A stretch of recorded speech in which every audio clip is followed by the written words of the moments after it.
भूते यत जातम तत् इतिहासम, अर्थात जो वृत्तांत भूतकाल में घटित हो चुका है उसका अध्ययन करना ही इतिहास कहलाता है। नमस्कार, आप सभी का स्वागत है। आज का जो विषय है वह सिंधु घाटी सभ्यता, कलाकृतियों के आधार पर संक्षिप्त विवेचना। बच्चों, आज का जो विषय है यह बहुत अधिक रोचक है और यह जितना अधिक रोचक है उतना ही अधिक महत्वपूर्ण भी है।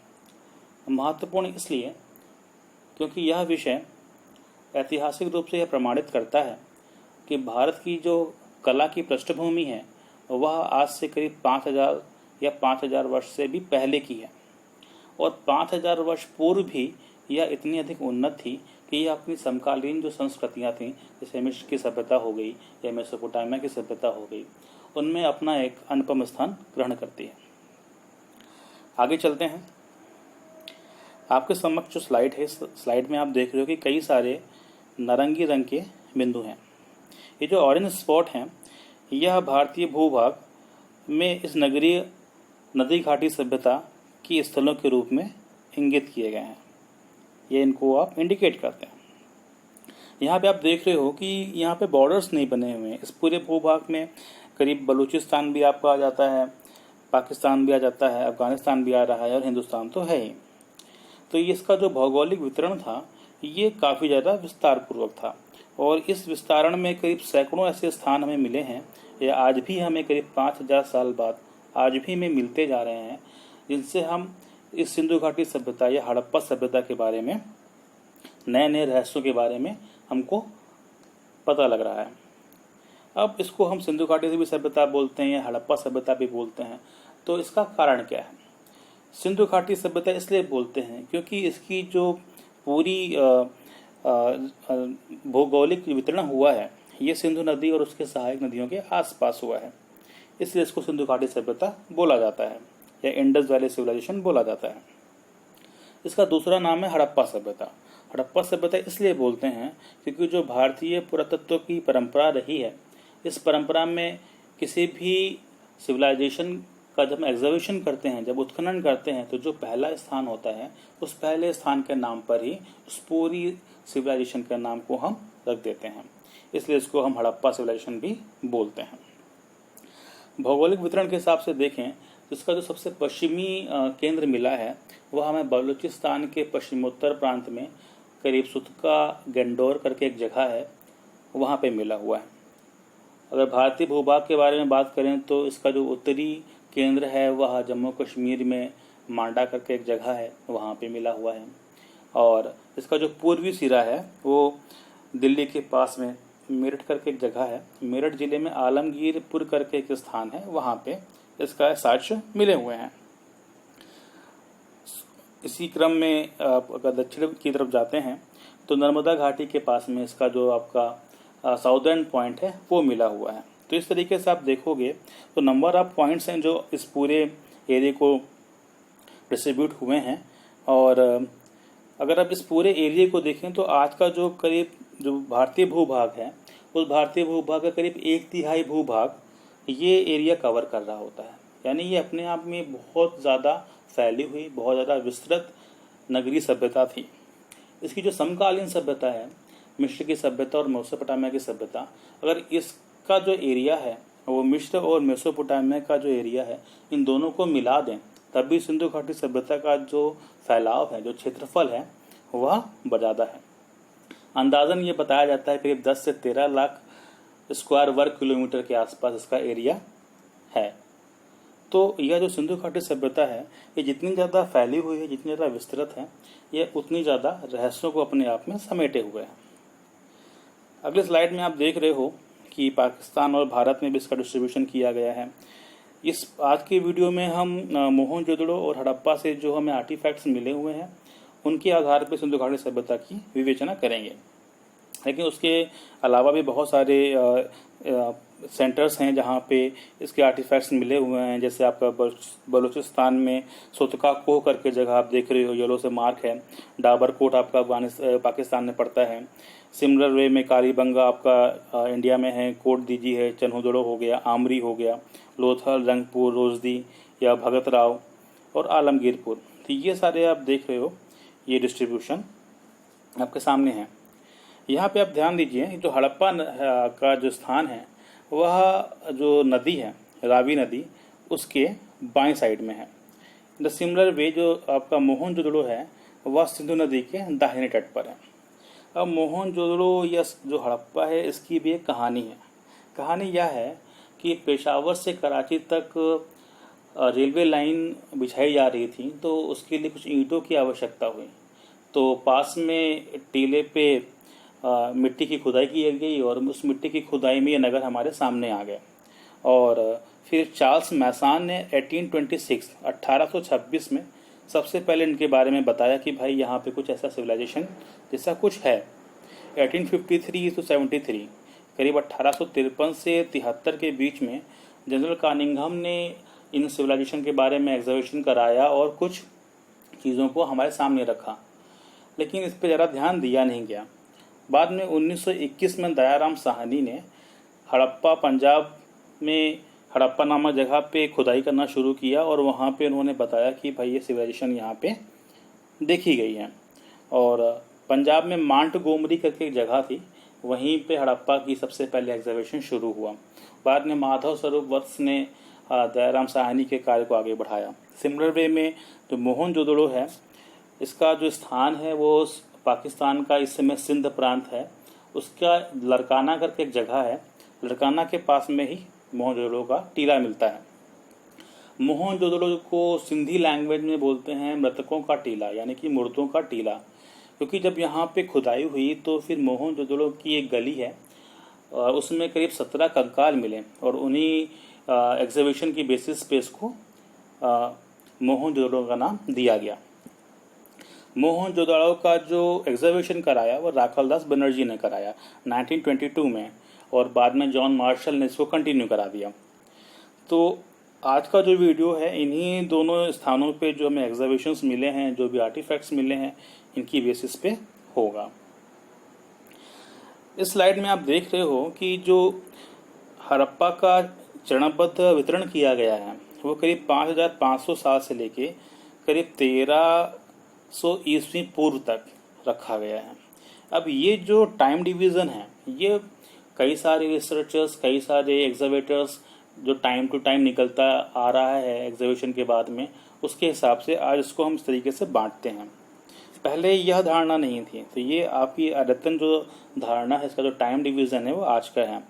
इसमें इसका जो कॉन्सेप्ट है वो ये बताया गया कि वेस्टर्न साइड से मेसोपोटामिया से एक ग्रुप था वो आया और यहाँ के जो आपके एंसेस्टर्स के साथ में मिलके इन्होंने हड़प्पा सिविलाइजेशन को डेवलप किया और करीब ये 5500 से 3200 ईस्वी पूर्व के आसपास ये कृषक बस्तियां बनाई इन्होंने। ये इनका मेन जो काम था वो खेती करना था। उसके बाद में ये इन्होंने अपनी बस्तियों को डेवलप कर लिया, बढ़ा लिया और फिर आरंभिक जो हड़प्पा चरण है वो शुरू हो जाता है, जो 3200 ईसा पूर्व से लेके 2600 ईसा पूर्व के आसपास चलता है। जो इसका चरम है, जो उसको हम वास्तव में हड़प्पा चरण बोलते हैं, जहाँ पे इसकी उन्नत हमें दशा प्राप्त होती है, वह है 2600 ईसा पूर्व से लेके 1900 ईसा पूर्व। कई सारे इतिहासकारों ने इसको 2700 ईसा पूर्व से लेके 1800 ईसा पूर्व के आसपास माना है, जो अलग अलग किताबों में अलग अलग दिया गया है। तो बेहतर ये है कि आप कई सारी अच्छी किताबों का अध्ययन करें, उसके बाद में जो प्रमुख इतिहासकार हैं उनकी आप साक्ष्यों के आधार पर अपना निर्धारण खुद ही करें। जो परवर्ती हड़प्पा चरण है वो 1900 ईसा पूर्व से 1300 ईसा पूर्व के आसपास माना गया है। अब इसको परवर्ती हड़प्पा चरण क्यों बोलते हैं? मेसोपोटामिया में एक शब्द यूज़ किया गया है मेलुहा करके। तो ये जो मेलुहा शब्द है इसका इतिहासकारों ने तादाद में लगाया है कि जो मोहनजोदड़ो है इसी को मेसोपोटामिया में मेलुहा शब्द से बुलाया गया है। तो 1900 ईस्वी पूर्व के आसपास से मेलुहा शब्द का जो प्रयोग है वो होना बंद हो गया, क्योंकि मेसोपोटामिया से सिंधु घाटी सभ्यता के बीच में व्यापारी संबंध थे। अतः यह निष्कर्ष निकाला गया कि 1900 ईस्वी के आसपास से जो हड़प्पा सभ्यता थी इसका डिक्लाइन शुरू हो गया, इसका जो ग्रहण था वो शुरू हो गया, इसका उतराव शुरू हो गया। इसके कई कारण हैं, कई इतिहासकारों में इसका मतभेद भी है। कई बोलते हैं यहाँ पे आग लगी थी, कई बोलते हैं यहाँ पे बाढ़ आ गई थी, कई बोलते हैं कि इस पे जो आर्यंस ने अटैक किया था। जैसे आप वी.एस. अग्रवाल की किताब पढ़ेंगे तो उसमें इन्होंने इसको जोड़ा है कि जो आर्यंस थे उसमें जो उनका राजा इंद्र था, इंद्र का एक नाम पुरंदर है। पुरंदर का मतलब होता है, पुर मतलब किला, पुरंदर मतलब किलों को तोड़ने वाला। तो जो ये सिविलाइजेशन मिली हुई है इसमें जो हड़प्पा हो गया या आपका मोहनजोदाड़ो हो गया, ये सारे एक वॉल से गैदर्ड थे, वॉल से घिरे हुए थे। तो राखल दास बनर्जी के अकॉर्डिंग या आप वी.एस. अग्रवाल की किताब पढ़ेंगे तो उसके अकॉर्डिंग ये बताया गया कि जो आर्यंस थे उन्होंने इन किलों को तोड़ दिया। तो अलग अलग इतिहासकारों के अनुसार अलग अलग मत हैं। अब ये जो स्लाइड है, स्लाइड में ये दिखाया गया है कि ये जो नगर विन्यास था, ये जो नगर घाटी सभ्यता थी, ये कैसे बसी हुई थी। तो ये बहुत बेसिक फॉर्म है। पहली बात ये नदी घाटी सभ्यता थी, ये नदियों के किनारे ही ये फली फूली है। अब नदियों के किनारे भी यहाँ पे जहाँ पे आपका मीठे पानी का सोर्स था, उनके किनारे ही ये क्यों फली फूली। इसके दो रीज़न थे। नदियों से इनको जो काफ़ी इजी ट्रांसपोर्टेशन मिल जाता था। दूसरी बात थी कि ये खेती के बेस पे ये पूरी नगरी सभ्यता चलती थी। ये कृषक यहाँ पे मुख्य रूप से अपना कार्य करते थे, तो नदियों के किनारे उनको उपजाऊ जमीन मिलती थी। तो नदी के किनारे एक निचला नगर होता था जहाँ पे कृषक वर्ग अपने रहते थे, और उसके ऊंचाई पर जो व्यवसायी वर्ग था, जो मुख्य पुरोहित वर्ग था, वो लोग रहते थे। तो ये जो नगर मिले हैं वो एक ऊंचाई पे बसा हुआ मिला हुआ है, और एक थोड़ा सा निचले स्तर पे बसा हुआ मिला हुआ है। आप देख रहे हो कि आपके सामने इसका एक एग्जीबिशन साइट है, ये मोहनजोदाड़ो की साइट है। ये एक नगरी सभ्यता थी। नगरी क्यों बोला जा रहा है इसको बार बार? नगरी इसलिए बोला जा रहा है क्योंकि अगर हम इसके समकालीन जो सभ्यताएं थी, जैसे मेसोपोटामिया हो गई या इजिप्शियन हो गई, तो जब हम उससे कंपेयर करते हैं तो यहाँ पे उन्नत रूप में हमें नगरीय व्यवस्था प्राप्त हुई है। नगरीय व्यवस्था क्या होती है? नगरीय व्यवस्था वह व्यवस्था होती है जहाँ पे रहन सहन या आवास के वेल प्लान्ड तरीके से, उनको सिविलाइज तरीके से बनाया गया हो। तो अगर हम हड़प्पा के बारे में बात करें या मोहनजोदाड़ो के बारे में बात करें तो हमें एक मुख्य मार्ग मिलता है। जो मुख्य मार्ग है वह करीब 19 फीट चौड़ा है, करीब 2 बैलगाड़ियाँ उसके ऊपर चल सकती हैं। नदी के किनारे ये सभ्यता फली फूली। जो ये शहर बसे, इन शहरों में मुख्य मार्ग में बीचों बीच में सीवर लाइन थी। सीवर लाइन की जो ईंटें थी वो सारी पकी हुई मिली हुई हैं, जैसे कि जो गंदा पानी है वो ज़मीन में न जाने पाए, और उन नालियों को ईंटों से ही ढका गया हुआ है। इतने भी घर हैं वो सारे पक्के हैं और ईंटों से बनाए गए हैं। सारी पकी हुई ईंटें मिली हैं, और करोड़ों की संख्या में इतनी ईंटें मिली हुई हैं जितनी मेसोपोटामिया और इजिप्शियन में मिला के भी नहीं मिली हुई हैं। तो इस हिसाब से इस नगरी सभ्यता को काफ़ी उन्नत माना जाता है। ये जो आपके सामने स्लाइड है, ये मोहनजोदाड़ो में एक बृहद स्नानागार मिला हुआ है, उसकी स्लाइड है। इसमें ये जो स्नानागार है, इसका मुख्य जो उपयोग था वो धार्मिक अनुष्ठान के लिए होता था। इसका जो साइज़ है करीब 39 फीट लंबा है और 23 फीट चौड़ा है। इसकी जो गहराई है करीब 8 फीट के आसपास है। इस गली में आप देख रहे हो कि दोनों तरफ वॉलें हैं, जो दीवारें हैं वो पक्की ईंटों से बनी गई हैं, और गली के बीच में जो फर्श है वो भी ईंटों से बनाई गई है। ये जो सीढ़ियाँ आप देख रहे हो, ये सीढ़ी एक जो घर है उसकी पहली मंजिल से दूसरी मंजिल की जाने वाली है। इन घरों में जो छतें होती थी वो लकड़ी की धन्नी या लकड़ी के दानों डाले जाते थे और बीम्स डाले जाते थे। उसके ऊपर मिट्टी या खरपतवार से पीट के छत बनाई जाती थी, जो आज के समय में गल चुकी है, तो मिलती तो नहीं है, लेकिन उसके साक्ष्य मिलते हैं कि यहाँ पे वुडन रूफ बनाई जाती थी। ये दूसरी स्लाइड है। ये स्लाइड भी आपकी मोहनजोदाड़ो की जो आपका बाथ स्नानागार है उसका ही है। और यहाँ पे आप देख रहे हो कि जो सीढ़ियाँ हैं वह उत्तर दिशा में हैं। इस स्नानागार में उत्तर और दक्षिण दोनों दिशाओं में आपकी सीढ़ियाँ बनाई गई थी उतरने के लिए। 8 फीट ये गहरा है, और इसके पानी को बाहर निकालने के लिए, जो गंदा पानी हो गया उसको बाहर निकालने की भी अच्छी व्यवस्था थी। उसकी भी अलग से नाली बनाई गई थी। मोहनजोदाड़ो और हड़प्पा के लगभग हर अच्छे घर में आपको कुएं मिलते हैं। ये कुएं जो हैं, इनकी जो जगती बनाई गई है वो भी पक्की ईंटों से बनाई गई है, और आप देखोगे कि इस ईंट के किनारे जो कुएं की बडेरी है, इसके साइड में भी जो पानी गिरता है, उस पानी को निकासी के लिए भी ईंटों से ही नाली बनाई गई है। वो पानी भी एक अलग गड्ढे में जाके गिरता है। ये दूसरी स्लाइड भी सेम उसी वे में है। और ये ध्यान दिया गया कि इस ईंटों में जहाँ भी पानी का यूज़ हो रहा है, किसी भी घर में, क्योंकि हर घर में शौचालय है या स्नानागार है या कुएं हैं, तो जहाँ भी पानी का यूज़ हो रहा है वहाँ पे पक्की ईंटों को ही लगाया गया है।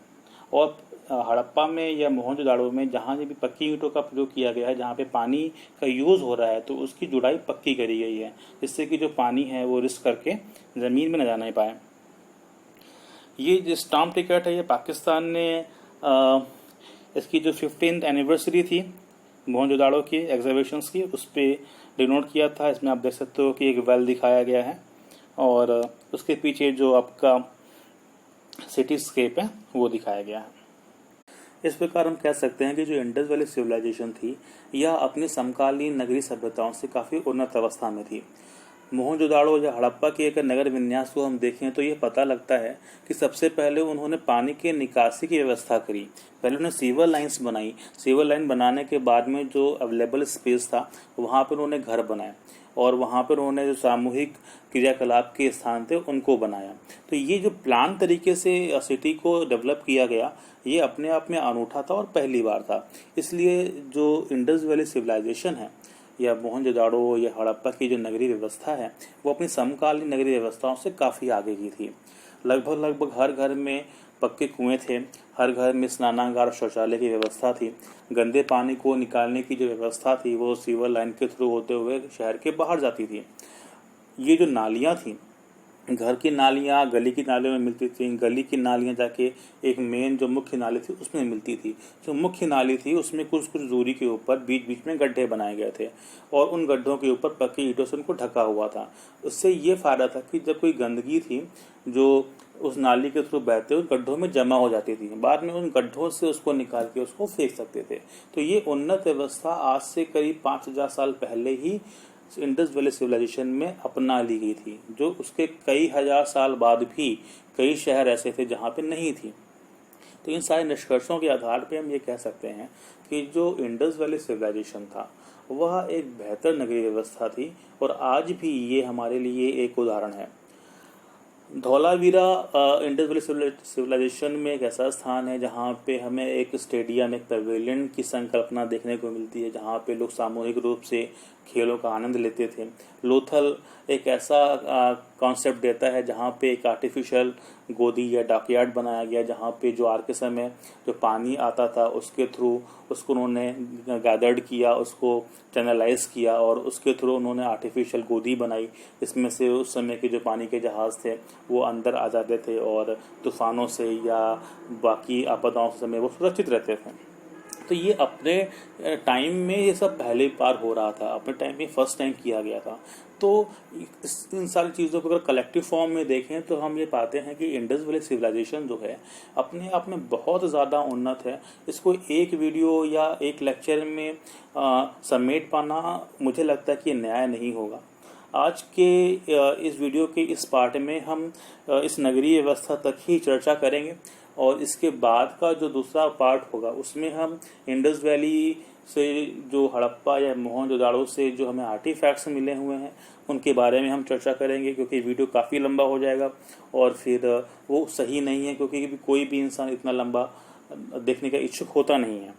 तो आज के पार्ट में हम इस नगरीय विन्यास तक ही चर्चा करेंगे और फिर जो जिसका दूसरा पार्ट आपके सामने उपस्थित होगा, उस दूसरे भाग में हम जो हड़प्पा और मोहनजोदाड़ो से आर्टिफैक्ट्स मिले हुए हैं उनके बारे में हम विस्तृत चर्चा करेंगे।